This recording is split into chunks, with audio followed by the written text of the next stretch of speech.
few people still going to be sneaking in the back, like my wife.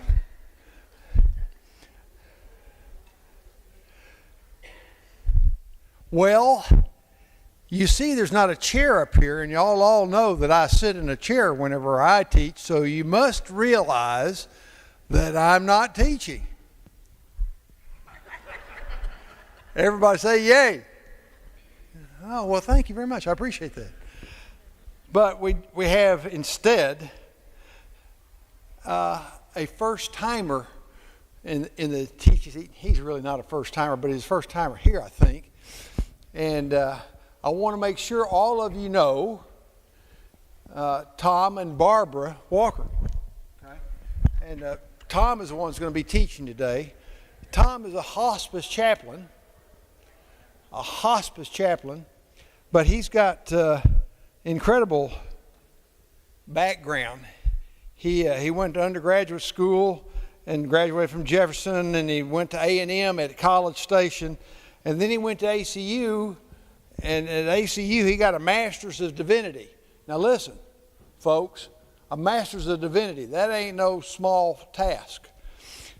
Lastly, he went to University of North Texas, and he got a master's degree in library science. This guy's got it going upstairs, okay? So he is going to be able to come and teach today because Bill said he didn't want to teach anymore. No, not really. Bill said that he was out of pocket for today, and I said, well, this is a perfect opportunity to put somebody else new in the center and let him have the opportunity to start off. And maybe when we start on a new subject in the end of the quarter, Tom might be part of that process. So, folks, if you haven't met them yet, be sure to meet them after. But it's Tom and his wife, Barbara. And I'll let you get all strapped in for yourself, because I can't.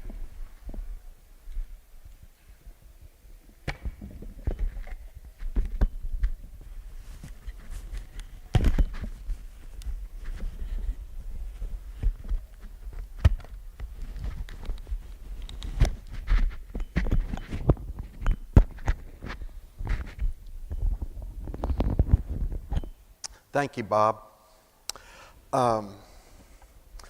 Barbara and I live in Atlanta, Texas. It takes us about a half hour to get up here. I grew up around Caddo Lake. Are y'all familiar with Caddo Lake? Some of you are not. Okay. Yes, I am a hospice chaplain. I have done other things prior to that, but I love what I do. People tell me that must be a really hard job, and I'm thinking, for me, that's easy. I just seem to be wired that way. I don't know why, but I am, and I just love it. We're in 2 Samuel. We're covering 5 chapters. Chapters 13 through 17. Let me briefly summarize what these chapters are about. David, and committing his sin with Bathsheba, resulting in the death of her first husband, has gotten severely rebuked by the Lord. He was forgiven, but there are consequences for bad decisions we make in life. And the consequences are now showing up. And in chapter 13, his oldest son, Amnon, rapes his half-sister, Tamar. Tamar's full-blooded brother, Absalom, gets revenge. And within 2 years, Amnon is dead. Now, Amnon flees. He goes to way up north, up above Galilee, to his mother's folks and stays with his grandfather up there, who happens to be a king. And he'll be gone for 3 years. But a plan was made to persuade David to have Absalom come back. And Joab, his general, was involved in that. Well, that may be a big mistake. In chapter 15, Absalom, after 4 years of conniving, makes plans to replace David as king, and then David and a group of his loyal supporters had to flee for their lives. And they fled Jerusalem, and they ended up crossing over the Jordan River heading east. Then in chapter 16, we get to read some about his loyal supporters. Then here comes Absalom in chapter 17. Absalom chases after David. He has a military entourage with him. And Absalom accidentally gets caught under a tree. His hair gets tangled in the limbs of a tree, and the ride he was on, I think it was a mule, kept on walking, and Absalom was there hanging in a tree. I guess he was flailing, couldn't do anything about it. Well, he got put to death. And that ends, well, actually, that's a part of early chapter 18, and Bill or Bob will have to cover that next week. Barbara and I will be up in the Ozarks next weekend. Okay, let's go into chapter 13. The oldest son of David, and presumed to be the next king, was Amnon.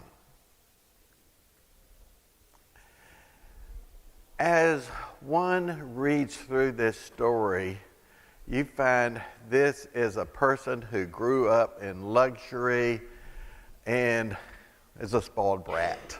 That's the way I look at him. And he had this obsessive lust, or, well, they would call it love, but you would quickly find he was deeply immature, for his half-sister Tamar.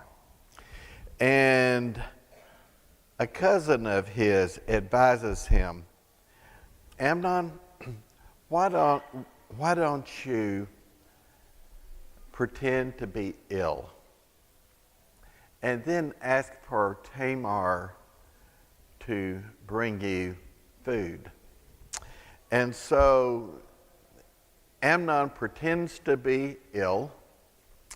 His father, King David, comes check on him. And Amnon said, well, I think it would be better if you could have Tamar come and bring me some chicken soup. but anyway, so something to eat, bread. And so David sent word for Tamar to come. She does. And she has bread. She took the dough. She kneads it. She makes it there in his sight. She bakes it. And then Amnon requests everybody leave the house except Tamar. Well, they did, and then the rape commenced, and Tamar was extremely upset and crying out, "No, my brother, don't force me. Such a thing should not be done in Israel. Don't do this wicked thing. What about me? Where could I get rid of my disgrace? And what about you? You would be like one of the wicked fools in Israel. Please speak to the king. He will not keep me from being married to you." But he, that's Amnon, refused to listen to her. Since he was stronger than she, he raped her. Okay. She was in an absolute panic. And when she asked a question like, what about you? You'll be like one of the wicked fools in Israel. You know, he's slated to be David's replacement as king when David dies, but now his life is going to be ruined, and now he won't be king when that time comes. And anyway, the spoiled brat he was, he did what he did. And then in verse 15, then Amnon hated her with intense hatred. In fact, he hated her more than he had loved her. Amnon said to her, "Get up and get out." "No," she said to him, "sending me away would be a greater wrong than what you have already done to me." But he refused to listen to her. He called his personal servant and said, "Get this woman out of my sight and bolt the door after her." So she got thrown out of the house. You could see he didn't really have a love for her. It was lust, L-U-S-T, not L-O-V-E. And he then turned to hatred, and he threw her out, just like you take a paper, wad it up, and throw it. That's how she got treated. Well, how did she react? Well, she was wearing this ornate robe. It's the kind of garment the virgin daughters of the king wore. Tamar put ashes on her head, tore her ornate robe she was wearing. She put her hand on her head and went away, weeping aloud as she went. Her life was devastated. Well, Absalom was a full brother of hers, and he said, "Has that Amnon, your brother, been with you?" "Be quiet now, my sister. He is your brother. Don't take this thing to heart." And Tamar lived with her brother Absalom in Absalom's house, a desolate woman. I think Amnon is basically trying to advise her, don't spend a whole lot of time devastating your mind with all these terrible thoughts. But he was planning revenge. It takes 2 years, but he's patient. Verse 21, when King David heard all this, he was furious. And Absalom never said a word to Amnon, either good or bad. He hated Amnon because he had disgraced his sister Tamar. Okay, we learned that 2 years later, that's what verse 23 starts off. He gets an opportunity where he could get all the king's sons together at a celebration. It was a time of year to shear sheep. And that was a festive occasion for the Israelites. And so he wanted to invite his brothers and half-brothers, well, they were all his half-brothers, over to a feast. And he asked his father, King David, if he would come. Well, King David knows all about sheep. He was a shepherd boy, when he was growing up. But David said, "No, my son, all of us should not go. We would only be a burden to you." But Absalom urged him, and he still refused to go and gave him his blessing. I think Amnon was hoping David wouldn't come because he had really bad intentions, and the plan worked. David decided not to come. And then Absalom specifically asked and urged David to send Amnon and the rest of the king's sons. Well, I think David was a bit suspicious because he knew Absalom and Amnon weren't on the best of terms. And the king asked him, "Why should he go with you?" Now that's a probing question. Why? because that question tells us that David's a little bit suspicious. But Absalom kept urging, so Amnon went, and the plan was when Amnon gets inebriated with a lot of beer or wine or whatever, the plan was to kill Amnon.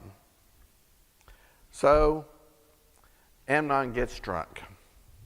He gets killed. The rest of the king's sons went into a panic and immediately scattered and head to the hills to escape. Absalom did too. He got his revenge, but he knew he couldn't hang around. And he traveled way up north to where his mother's folks were.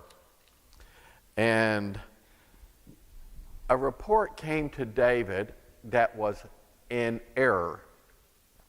The report came to David that all his sons were dead. That was a mistake. It was just only Amnon, but the report was wrong, and David believed it, and he just went into profound grief. He tore his clothes. He laid on the ground. All his attendants stood by with their clothes torn. When you're in tremendous grief, well, what you do, you take your clothes and you just rip it. And that's what they did. Well, somebody advised David, no, don't think all the princes are dead. Only Amnon is. And that was the correct thing. But Absalom, in the meantime, had gotten out of Dodge, and he took off. And then the king's sons, they came out of hiding. They came down the side of a hill, and they all get to their father, King David, and they all wept very bitterly at what had occurred. Okay, Absalom, he's now gone a long ways, probably 80 miles north of Jerusalem, and he's going to be gone for at least 3 years. And David thought about Absalom, but he was consoled concerning Amnon's death. Now, this was a tragedy of immense, an immense tragedy that happened within one's own family. Think of one of your children murdering another of your children. I don't know how you get over that kind of grief. But here we go. But the tragedy doesn't end. It keeps going. But in the meantime, in chapter 14, Joab happens to be a cousin to King David, and he was a general, thought, we're going to need to have Absalom back. And so he concocted a plan. He finds this woman in Tekoa, which is a few miles south of Bethlehem, who apparently had great skill they called her a wise woman. But as you read the story, you find out she has a little bit of flair for theater, some drama, and Joab gave her the words of, now you play this part and you say these words. And so she shows up, and I'm not so sure she quite understands everything, but she does what she's told. And she comes to the king and said, "Help me, your majesty." The king asked her, "What is troubling you?" She said, "I am a widow. My husband is dead. I, your servant, had 2 sons." Now, this is all fiction, but she's basically making a parable, using herself as part of the story. They got into a fight with each other in the field, and no one was there to separate them. One struck the other and killed him.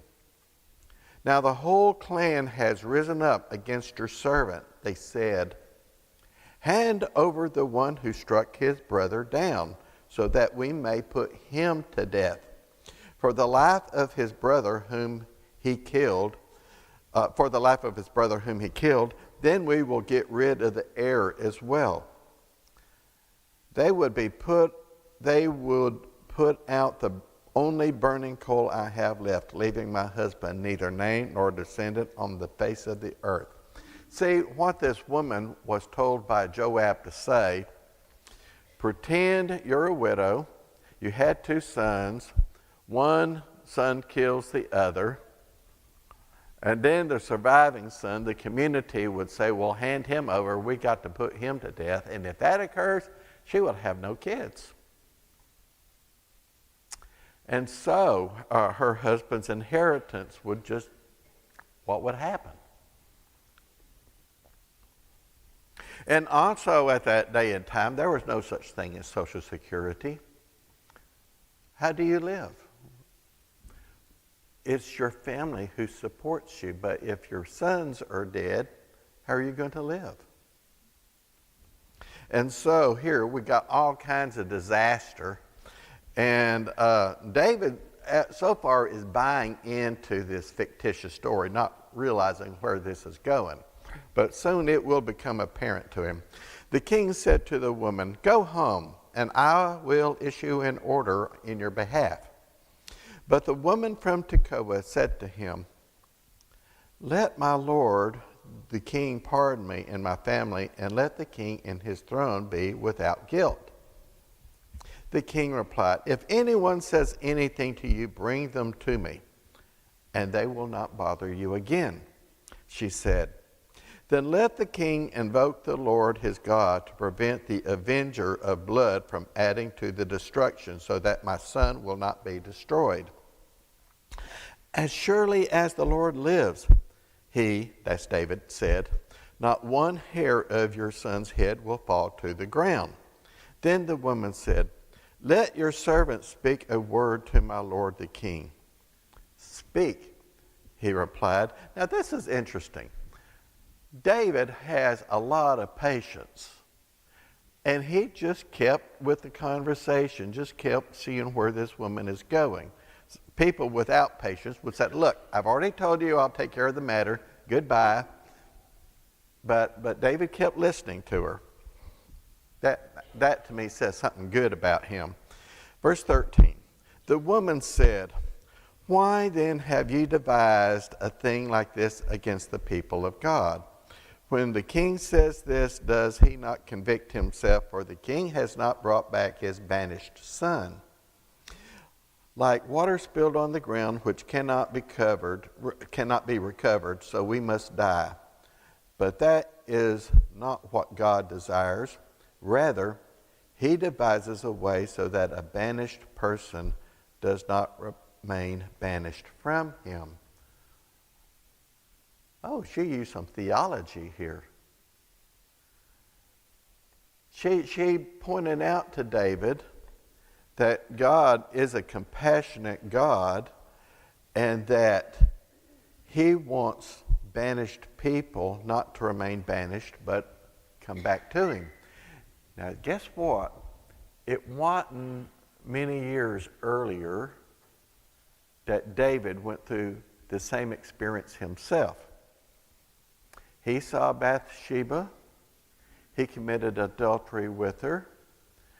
And just all kinds of deception was going on through David's heart, that he had Bathsheba's husband, Uriah the Hittite, killed. And, you know, when you do that, then you're likely to be put to death too, because you committed murder. What is David going to say? He has just convicted himself in responding to this parable. Verse 15. And now I have come to say this to my lord the king, because the people have made me afraid. Your servant thought, I will speak to the king. Perhaps he will grant his servant's request. Perhaps the king will agree to deliver his servant from the hand of the man who is trying to cut off both me and my son from God's inheritance. May the word of my lord the king secure my inheritance, for my lord the king is like an angel of God in discerning good and evil. May the Lord your God be with you. Okay, David begins to realize this is a whole setup, because it traces his own behavior too. And see, now Absalom is off away and hadn't seen him in 3 years, and he sees what's going on, and he asks this woman, don't keep from me the answer to what I'm going to ask you. Let my lord the king speak, the woman said. The king asked, isn't the hand of Joab with you in all this? And Joab probably was standing right to the side, and he realized the king wised up that this was a setup, and he got called out. The woman answered, as surely as you live, my lord the king, no one can turn to the right or to the left from anything the lord the king says. Yes, it was your servant Joab who instructed me to do this and put all these words into the mouth of your servant. And on and on. Okay, the king says to Joab, very well, I will do it. Go bring back the young man Absalom. So Joab goes off on a trip, goes up that 80-something miles up around Galilee, goes to that town where Absalom had fled to his mother's folks, and brings him back. But there's a stipulation. He must go to his own house, and David said, he must not see my face. Joab returns. He gets back to Jerusalem, to his own house. Apparently all the king's sons had houses assigned to them, but he was not allowed to see the king's face. So 2 years are going to go by.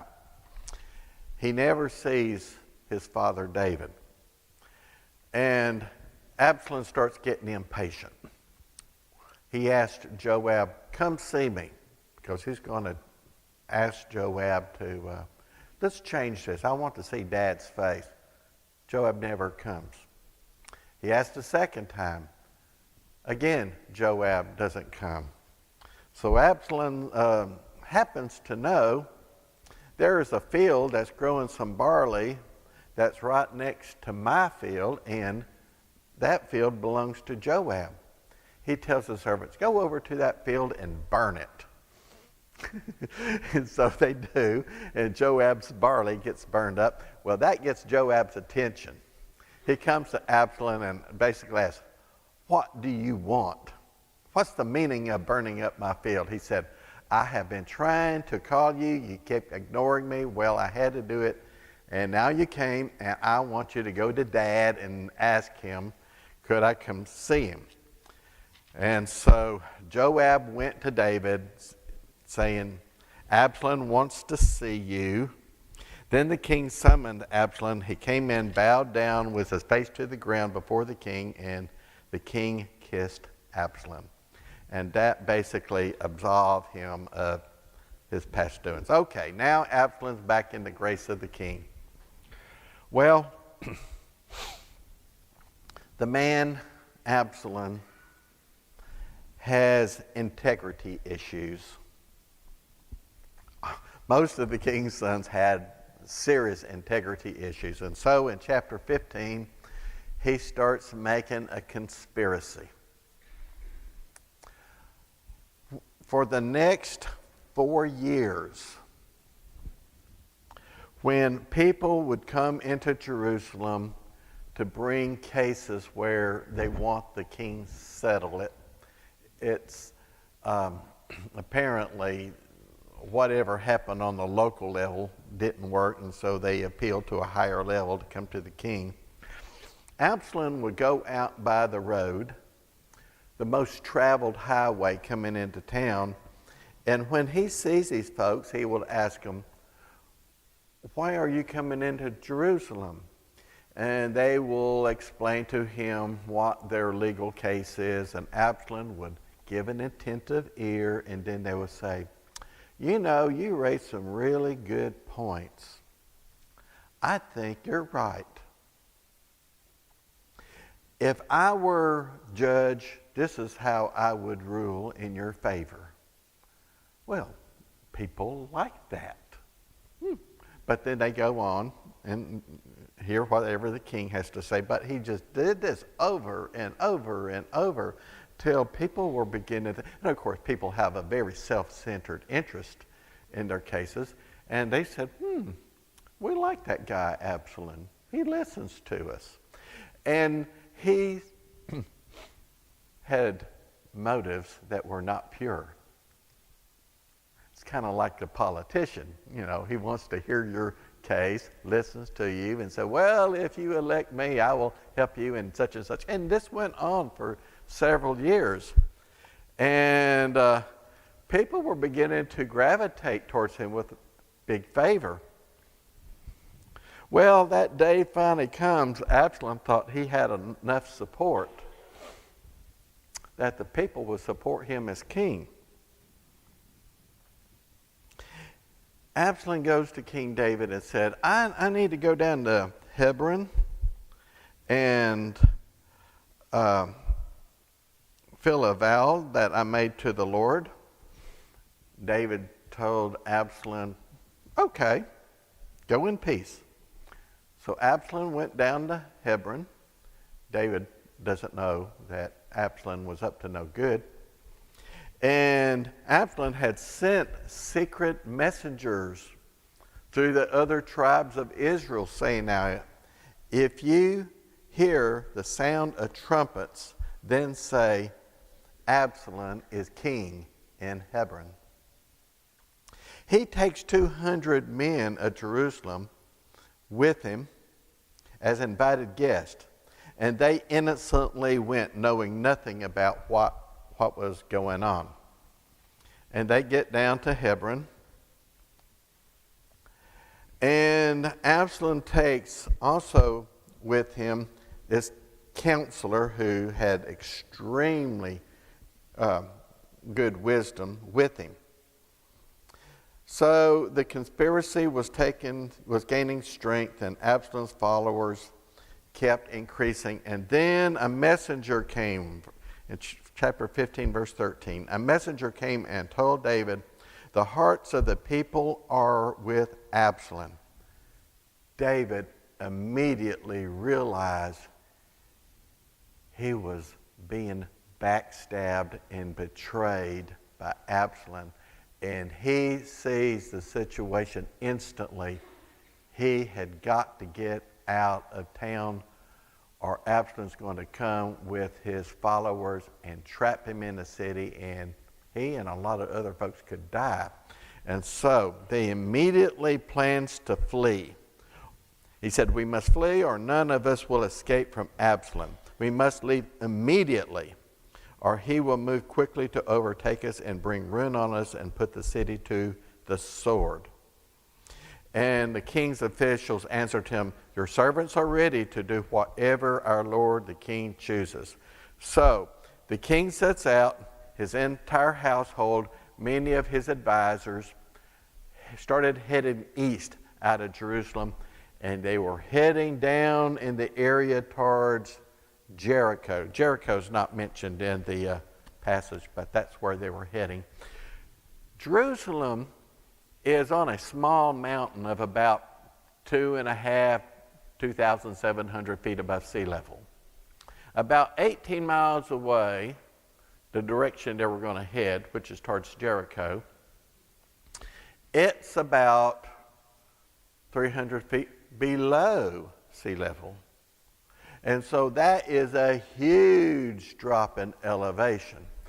And whereas Jerusalem can get, it's in an arid area but it gets some rain. But down around Jericho is such a desert, they probably don't get even 5 inches of rain a year. So it's a dramatic shift, not only in elevation, but a dramatic shift in climate. But off they went. And the rest of chapter 15 talks about plans. Where are we heading? David said, I don't know. I'm just taking this one day at a time. And he decided he had to have some people to stay behind to act as spies when Absalom gets into Jerusalem. So he sets up a spy network, some of his trusted friends. The Levite priest, a high priest, were ready to take the ark of the Lord, that has the 10 Commandments in it, to take the ark with them. And David said, nope. The ark is going to stay in Jerusalem. And if the Lord is ready for me to come back, he will make that possible. But if the Lord is displeased with me, that's the Lord's decision. I'll just totally let the Lord handle it. And at this moment, I don't know what the Lord wants.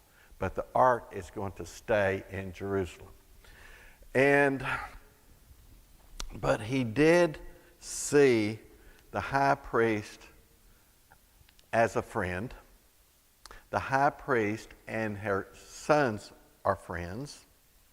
And then David is going to find this guy named Hushai, who was a very wise man. He said, Hushai's probably up in his years and probably couldn't travel well because of his age. Hushai, you go in and befriend Absalom because I need you to inform me what's going on. So Hushai does that. We get into chapter 16, more of the same. When King Saul died and David took over, and Saul's son Jonathan died, Jonathan and David had been very tight best friends. And so once Saul and Jonathan had died, David had said to Jonathan, well, not to Jonathan, but asked the people, who is it among Saul's house that I could show grace and compassion to? And he said, Mephibosheth. He was the son of Jonathan. So, now we get to the part about Mephibosheth. There was this guy named Ziba who had been appointed to be a steward over Mephibosheth, and he comes with donkeys carrying loaves of bread, cakes of raisins, cakes of figs, wine, to supply to the people fleeing so they can have nourishment. And David asked, what are all these for? And Ziba said, well, I need to take care of you guys. Your men need to eat. You need to be refreshed. You'll be exhausted in the wilderness. And David asked, where's your master's grandson? He's asking about Mephibosheth. And Ziba said, well, he's staying in Jerusalem because he thinks today the Israelites will restore to me my grandfather's kingdom. His grandfather was King Saul. And not having time to think about it because everybody was in a panic trying to get out of Jerusalem, the king said to Ziba, all that belongs to Mephibosheth is now yours. Well, what Ziba, Mephibosheth's steward, told David was not entirely true. He was basically betraying Mephibosheth, but when we get to chapter 19, okay, Bill, okay, Bob, y'all be sure to bring up that story. Ziba was not telling David the truth, but David had no time to think and just thought, well, Mephibosheth is betraying me and going over to Absalom, and that's not true. Okay, they go traveling, And this cousin or relative of King Saul was cursing David. When you go down from Jerusalem towards Jericho, where they were traveling, they were having to travel down this ravine. It's not mentioned that it is a ravine here, but if you go over there, and I have been there, you will travel down this road which had these cliffs to the left, a cliff to the right, and when you're going down this ravine towards Jericho, water flows downhill, down elevation towards Jericho. You travel it, and Shimei was a family member of Saul, and Saul is dead. Was throwing rocks at David and his entourage, throwing dirt at them, verbally cursing David and his entourage. And David's entourage were getting upset with him and said,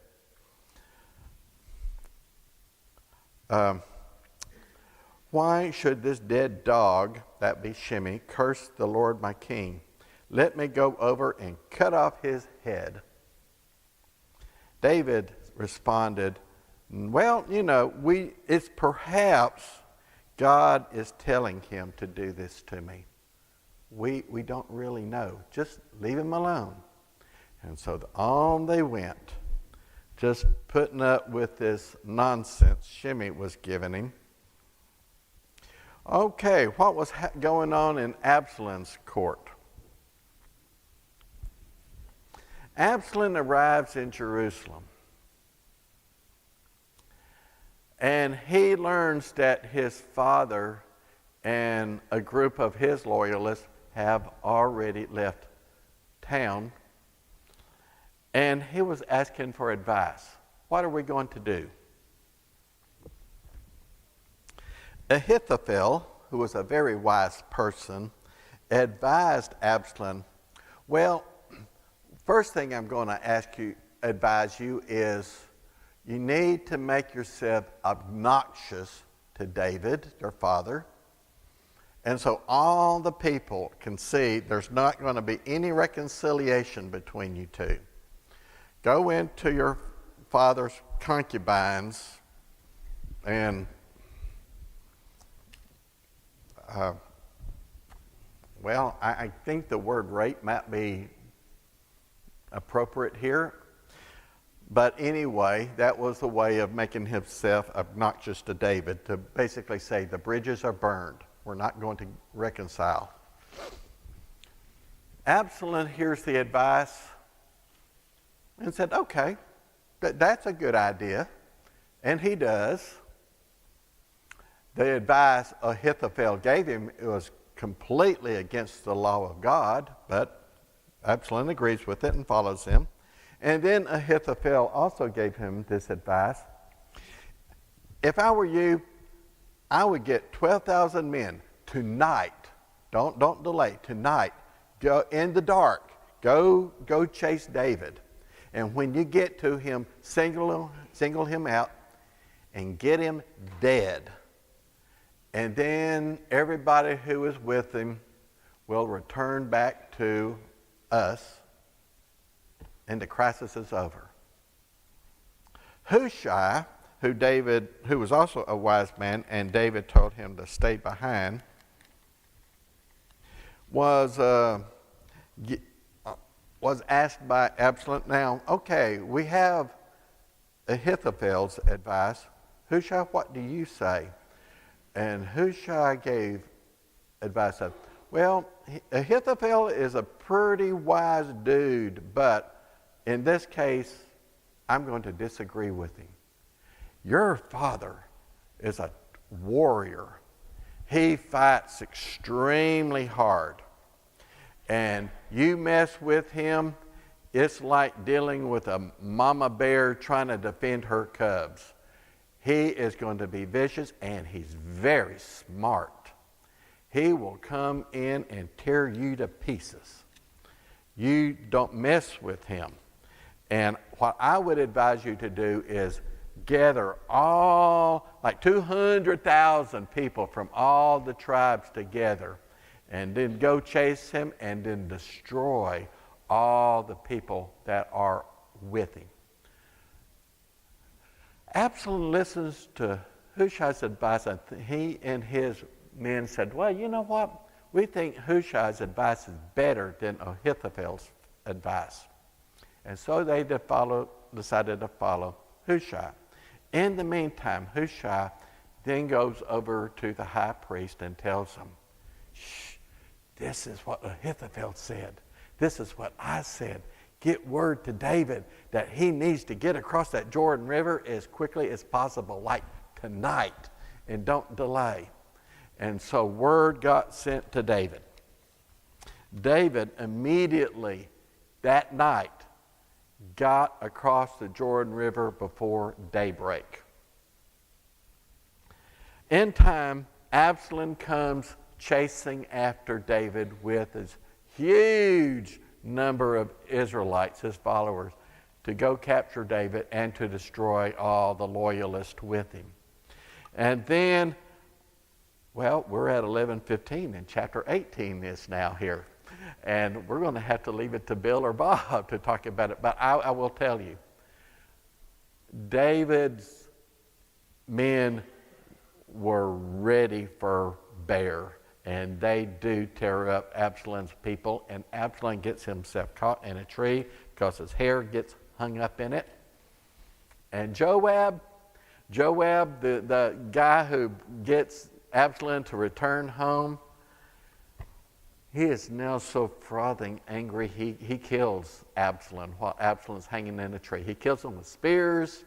Other David's men come with swords, and it's just like overkill. They were just so mad at Absalom, it's like stab him and kill him, and then they throw his body into this ditch and put a high pile of rocks over him.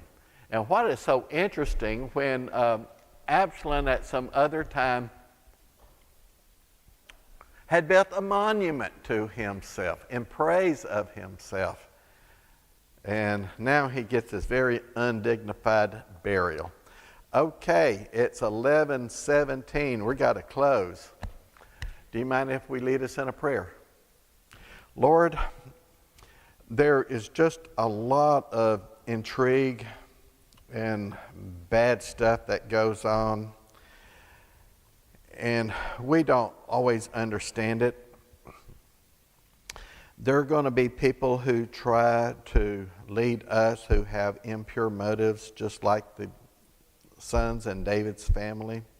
Just help us sort through it and keep our faith in you that whatever bad things occur, you're always in charge. And just give us the wisdom to lead our lives for you regardless. Through Christ we pray. Amen.